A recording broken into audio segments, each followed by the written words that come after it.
Hi friends, new dreams കിച്ചൻ്റെ പുതിയ വീഡിയോയിലേക്ക് എല്ലാവർക്കും സ്വാഗതം. ഞാനിത്തിരി ഇടവേള കഴിഞ്ഞിട്ടൊക്കെയാണ് വരുന്നത് കേട്ടോ. ഇത്തിരി തിരക്കിലായിപ്പോയി. അപ്പോൾ എല്ലാവർക്കും എൻ്റെ പുതിയ വീഡിയോ എന്താണെന്ന് അറിയണ്ടേ. ഇന്ന് ഞാനിത്തിരി ചിക്കൻ വാങ്ങിയപ്പോൾ അതിലെ ലെഗ് പീസ് നോക്കി കാന്താരി കൊണ്ടുള്ള അൽഫാം ചിക്കൻ എങ്ങനെ തയ്യാറാക്കാമെന്നുള്ളത് കാണിക്കാമെന്ന് വിചാരിച്ച്. അപ്പോൾ അതിന് ഒരു മല്ലിയിലയുടെ കുറവുകൂടെ ഉണ്ട് കേട്ടോ. എനിക്ക് മല്ലിയില ഇവിടെ കിട്ടിയില്ല.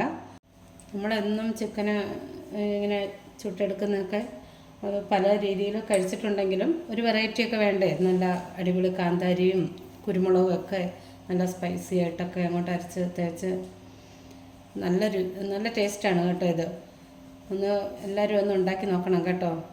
ഒരു പാൻ അടുപ്പത്ത് വെച്ച് ചൂടാക്കിയതിന് ശേഷം നമുക്ക് ആദ്യമായി അതിനാവശ്യമായ 2 കറുവപ്പട്ട, 2-3 ഗ്രാമ്പൂ, ഏലക്ക, കുരുമുളക്, ചെറിയ ജീരകം, പെരുംജീരകം, പച്ചമല്ലി എന്നിവ ഒന്ന് ചൂടാക്കിയെടുക്കാം.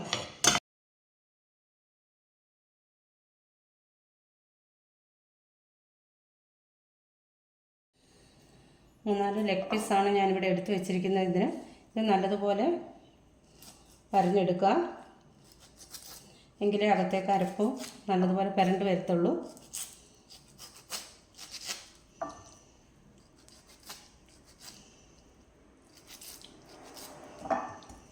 നല്ല ദശയുള്ള പീസും ഇതിനായിട്ട് എടുക്കാവുന്നതാണ്. ഇഞ്ചി വെളുത്തുള്ളി പേസ്റ്റ്, നാരങ്ങ നീരെടുത്തത്, നല്ല കട്ട തൈര് 3 സ്പൂണ്,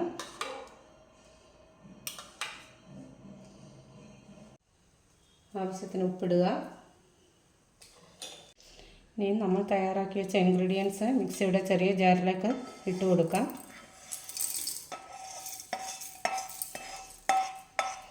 ഇനിയും വേണ്ടത് നല്ല എരിവുള്ള കാന്താരിയാണ്. ഒരു 10-20 കാന്താരി കൂടുതലുണ്ട്. അതും കൂടി ഇതിനൊക്കെ ഇട്ട് അരച്ചെടുക്കാം നമുക്ക്.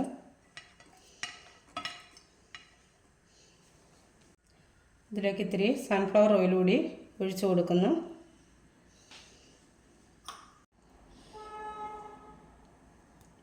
അതിലേക്ക് ഒരു 10 കഷ്ണം ചെറിയ ഉള്ളി കൂടെ ചേർക്കുന്നു. ഇത് നമ്മൾ അരച്ചെടുത്ത പേസ്റ്റാണ്. ഇതുകൂടി അതിലേക്കിട്ട് ഇളക്കിയെടുക്കാം.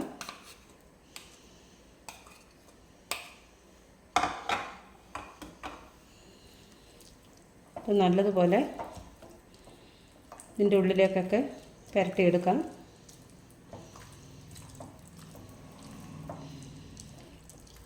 ചിക്കൻ്റെ ഉള്ളിലെല്ലാം നല്ലതുപോലെ തേച്ച് പിടിക്കണം. ഇനി ഇത് ഒരു 2-3 മണിക്കൂറോളം ഫ്രിഡ്ജിൽ വെക്കുന്നത് നല്ലതാണ്.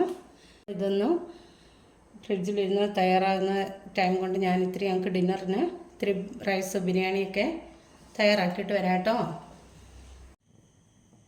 കുറച്ച് ഓയിലൊഴിച്ച് നമുക്കിതൊന്ന് ചിക്കനൊന്ന് വറുത്തെടുക്കാം.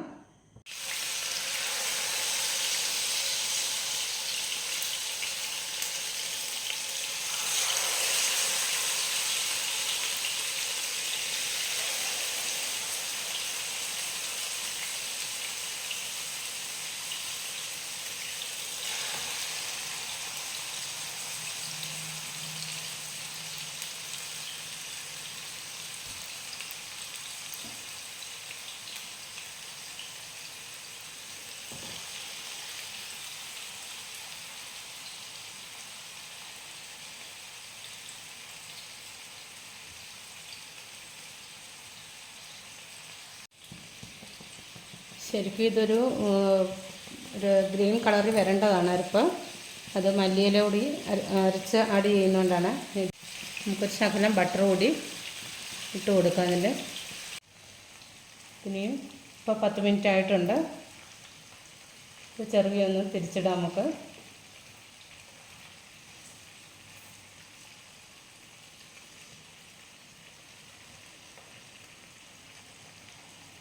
എല്ലാ പീസും ഒരുവിധം മൊരിഞ്ഞ് കിട്ടിയിട്ടുണ്ട്. അങ്ങനെ നമ്മുടെ കാന്താരി അൽഫാം ചിക്കൻ ഫ്രൈഡ് റൈസ് റെഡി ആയിട്ടുണ്ട് ഇവിടെ. ഇനിയും നമ്മുടെ അടുത്ത വീഡിയോയിൽ കാണുന്നവരെ ബൈ.